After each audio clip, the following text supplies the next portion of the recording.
नमस्कार, hi friends, कैसे हैं आप सभी लोग। तो दोस्तों, जैसा कि हम लोग एनसीईआरटी फ़िल्टर सीरीज कर रहे हैं, उसमें हम लोग का लेक्चर नंबर 4 तक कंप्लीट हो चुका है। आज ये लेक्चर नंबर 5 है और लेसन नंबर भी 5 है। तो चलिए देखते हैं कि उस वीडियो में किस चीज़ के बारे में हम लोग को पढ़ना है।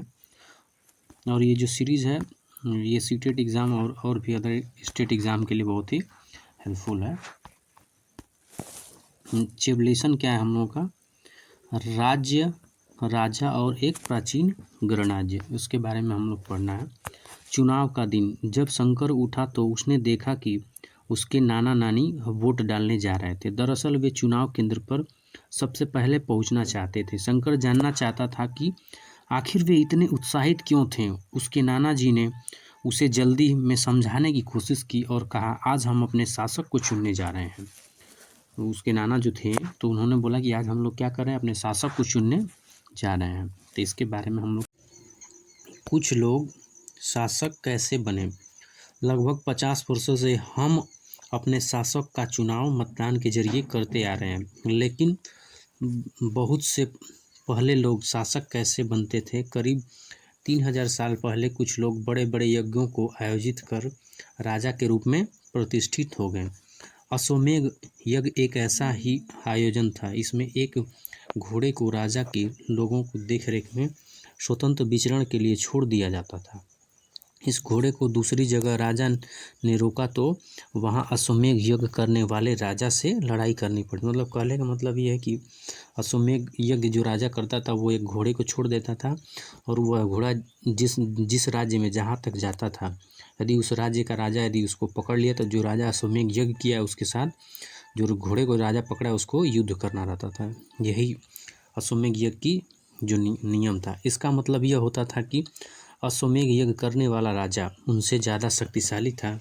इसके बाद उन राजाओं को यज्ञ में आमंत्रित किया जाता था। यज्ञ विशिष्ट पुरोहितों द्वारा संपन्न किया जाता था। इसके लिए उन्हें उपहारों से सम्मानित किया जाता था। अश्वमेध यज्ञ करने वाले राजा बहुत शक्तिशाली माना जाता था। यज्ञ में आमंत्रित सभी राजाओं उसके लिए उपहार लाते थे। इन सभी आयोजन में राजा का मुख्य स्थान होता था। उसे राज सिंहासन या बाघ की खाल के एक विशेष आसन पर बिठाया जाता था। युद्ध क्षेत्र में राजा का सारथी ही उसका सहचर होता था। यज्ञ के अवसर पर वह राजा की विजयों तथा अन्य गुणों की गान करता था। राजा के सगे संबंधी, खासकर उसकी रानियां तथा पुत्रों को भी कई छोटे छोटे अनुष्ठान करने होते थे। अन्य सारे आमंत्रित राजाओं का काम सिर्फ बैठकर यज्ञ की पूरी प्रक्रिया को देखना।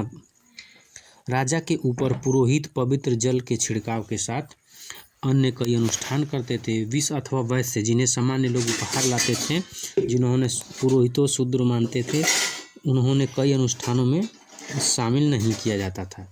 इस तरीके के, जैसे जो लोग पिछड़े वर्ग के लोग थे, जो वैश्य लोग थे, उन लोगों को इस अनुष्ठान में क्या किया था, शामिल नहीं किया जाता था। चीज़ दी है वो वर्ण के बारे में।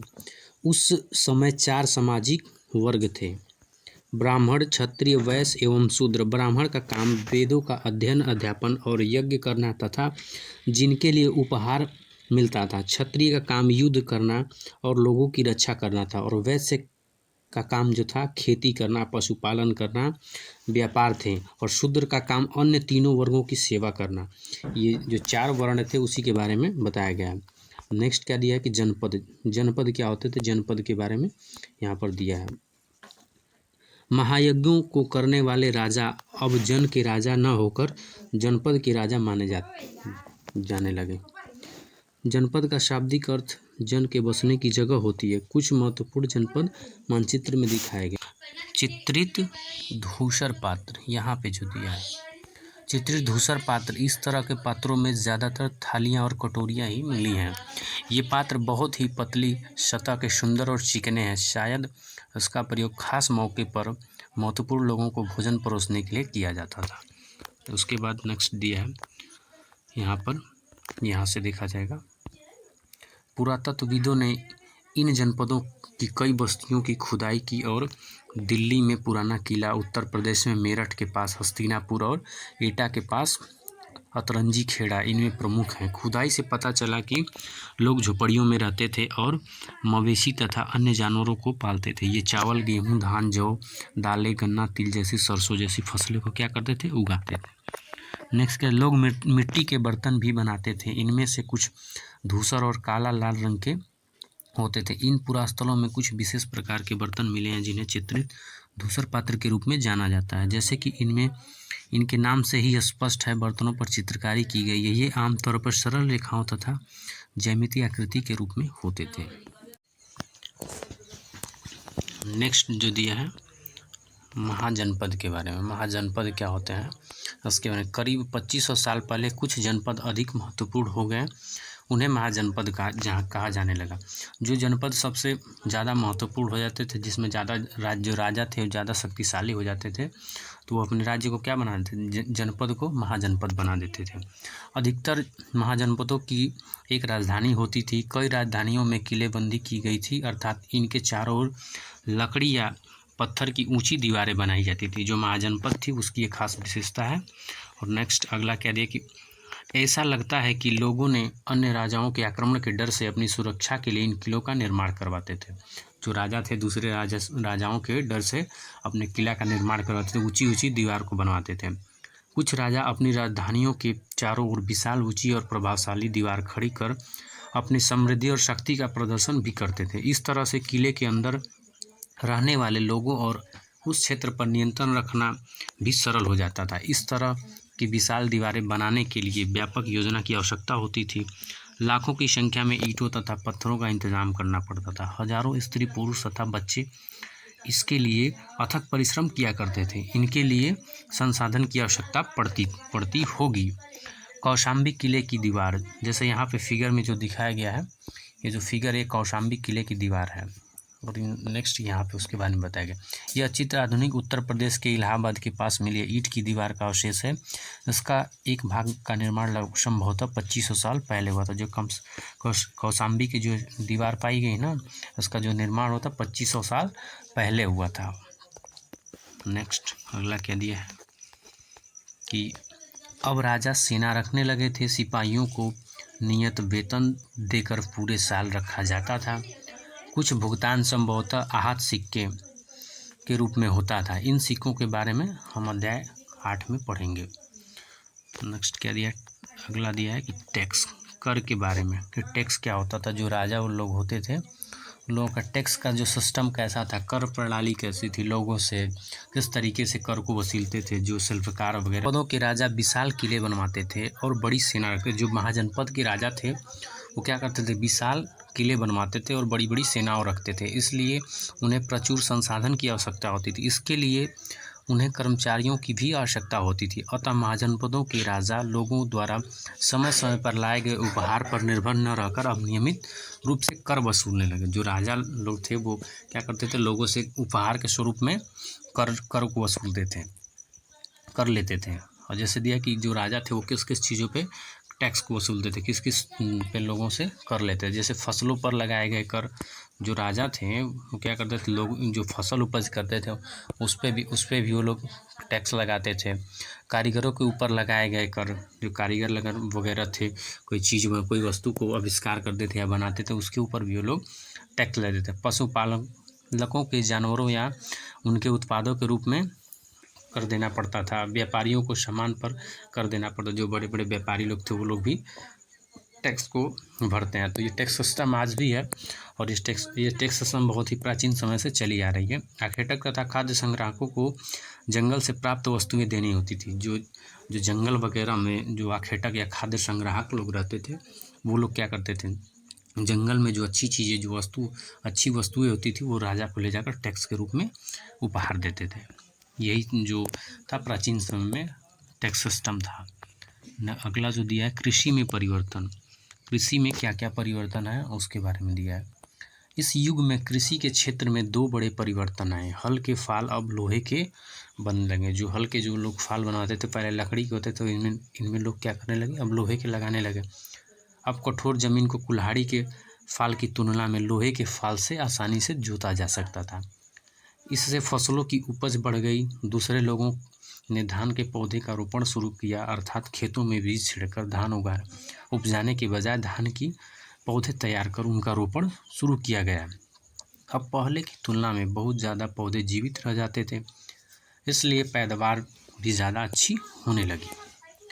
हो गया इतना। नेक्स्ट चीज़ें क्या दिया है अगला, सूक्ष्म निरीक्षण। जो मगध स्टेट है, जो मगध साम्राज्य है, उसके बारे में सूक्ष्म निरीक्षण दिया है। लगभग 200 साल के भीतर मगध सबसे महत्वपूर्ण जनपद बन गया। गंगा और सोन जैसी नदियां मगध से होकर बहती थीं। यातायात, जल वितरण और जमीन को उपजाऊ बनाने के लिए बहुत महत्वपूर्ण थी। मगध का एक हिस्सा जंगलों से भरा था। इन जंगलों में रहने वाले हाथियों को पकड़कर उन्हें प्रशिक्षण देकर सेना में काम में लाया जाता था। जो उस जंगल में हाथी वगैरह रहती थी उसको राजा अपना पकड़ के वो लोग ला के उसको प्रशिक्षण दे के सिखा के और उसको क्या करते थे, सेना में अपना भर्ती कर लेते थे। यही नहीं, जंगलों में घर, गाड़ी तथा रथ बनाने के लिए लकड़ी मिलती थी। इसके अलावा इस क्षेत्र में लौह अयस्क की खदानें हैं। मजबूत औजार और हथियार बनाने के लिए ये बहुत उपयोगी थे। मगध में 2 बहुत ही शक्तिशाली शासक बिंबिसार तथा अजातशत्रु हुए थे। अन्य महाजनपद को जीतने के लिए ये हर संभव प्रयास करते थे। महापद्म नंद एक महत्वपूर्ण शासक थे। उन्होंने अपने नियंत्रण का क्षेत्र इस महाद्वीप के उत्तर पश्चिम भाग तक फैला लिया। बिहार के राजगीर आधुनिक राजगीर कई सालों तक मगध की राजधानी बनी रही। बाद में पाटलिपुत्र आज का पटना को राजधानी बनाया गया। 2300 साल पहले भी मैसेडोनिया का राजा सिकंदर विश्व विजय करना चाहता था। पूरी तरह सफल न होने पर भी वह मिस्र और पश्चिम एशिया के कुछ राज्यों को जीतता हुआ भारतीय उपमहाद्वीप में व्यास नदी के किनारे तक पहुंच गया। जब उसने मगध की ओर कुछ करना चाहा तो उसके सिपाहियों ने इनकार कर दिया। वे इस बात से भयभीत थे कि भारत के शासकों के पास पैदल, रथ और हाथियों की बहुत बड़ी सेना थी। उस तरह नेक्स्ट क्या दिया है, मगध के बारे में हम लोगों ने पढ़ लिया, मगध साम्राज्य। और नेक्स्ट जो दिया है वज्जी साम्राज्य के बारे में। जैसा कि तुमने ऊपर पढ़ा, मगध एक शक्तिशाली राज्य बन गया था। उसके नज़दीक ही वज्जी राज्य था जिसकी राजधानी वैशाली बिहार थी। यहाँ एक अलग किस्म का शासन व्यवस्था थी जिसे गण या संघ कहते थे। गण या संघ में कई शासक होते थे और इसमें से प्रत्येक व्यक्ति राजा कहलाता था। ये सभी राजा विभिन्न अनुष्ठानों को एक साथ संपन्न कराते थे। सभाओं में बैठकर ये बातचीत, बहस और वाद विवाद के जरिए तय करते थे कि क्या और किस तरह से कार्य करना चाहिए। शत्रुओं के आक्रमण से निपटने के लिए वे मिलकर चर्चाएं करते थे। स्त्री, दास तथा कामगार इन सभाओं में हिस्सा नहीं लेते थे। जो दास वगैरह थे, जो स्त्री वगैरह थी, उन लोगों को इस तरह की सभागार में उन लोगों को बैठने के लिए अनुमति नहीं थी। नेक्स्ट दिया, वज्जी का यह वर्णन दीर्घ निकाय से लिया गया। दीर्घ निकाय एक प्रसिद्ध बौद्ध ग्रंथ है। इसमें बुद्ध की कई व्याख्यान दिए गए। इन्हें करीब 2300 साल पहले लिखा गया था। अगला जो दिया है कि अजातशत्रु और वज्जी संघ है। जो अजातशत्रु और जो वज्जी संघ है उसके बारे में वर्णन किया गया यहाँ पर। अजातशत्रु वज्जी संघ पर आक्रमण करना चाहते थे। उन्होंने अपने मंत्री वृषकार को बुद्ध के पास सलाह के लिए भेजा।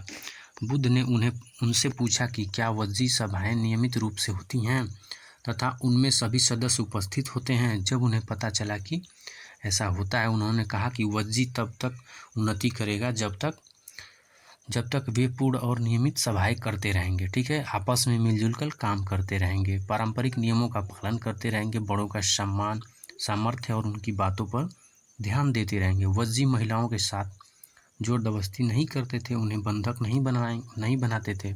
शहरों तथा गाँवों में चैत्यों का रख रखाव करेंगे, विभिन्न मतावलंबी संतों का सम्मान करेंगे और उनके आने का जाने का कोई रोक नहीं लगाएंगे। तो इस तरह क्या होगा, वज्जी जो राज्य होगा वो हमेशा उन्नति करता रहेगा। इन्होंने महात्मा बुद्ध ने ऐसी चीज़ें कही थी। तो हम लोग का ये आज हम लोग का NCERT जो फिल्टर सीरीज है, इसमें लेसन जो हम लोग का 5 है ये कंप्लीट हो गया। तो नेक्स्ट लेसन हम लोग का क्या है, नेक्स्ट लेसन जो दिया है कि नए प्रश्न नए विचार। तो हम लोग नेक्स्ट वीडियो के माध्यम से देखेंगे और इसमें कुछ महत्वपूर्ण चीज़ें दी है जो यहाँ पर उसको देख लेते हैं एक बार। कुछ महत्वपूर्ण तिथियाँ। नए शासक लगभग 300 साल पहले। महाजनपद का जो निर्माण लगभग 300 साल पहले होता। सिकंदर का आक्रमण। दीर्घ निकाय का लेखन लगभग 2300 साल पहले। गण या संघ अंत का लगभग 1500 साल पहले होता। तो हाय फ्रेंड्स, यदि आप लोग को ये वीडियो अच्छा लगे तो चैनल को सब्सक्राइब करिए, वीडियो को लाइक करिए, अपने फ्रेंड्स के साथ भी शेयर करिए। आज के लिए इतना ही, मिलते हैं अगले वीडियो में। जय हिंद।